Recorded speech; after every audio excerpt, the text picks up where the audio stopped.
In this video, we're going to walk through how to create a tote in Warehance. A tote is really just a location. It's a type of location. So I'm going to head down under Warehouses to Totes. I'm going to hit the Create Tote button in the top right. There's two ways we can do this. This is the first one. So let's say I want to name this Tote 100 or 1002. Great. So you can choose the location type. This is up to you. Totes can take multiple types of locations. In this case, I'm going to choose, I have a location type that is a tote. And warehouse, I'm going to put this in next to home. Great. So I'm going to create tote.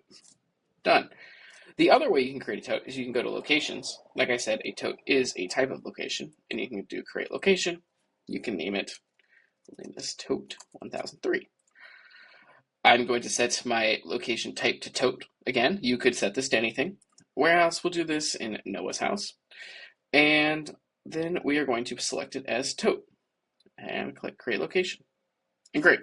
Now, it's not going to show up here because this locations view only lets you see non-tote locations, but if I head back to totes, you can see it show up here.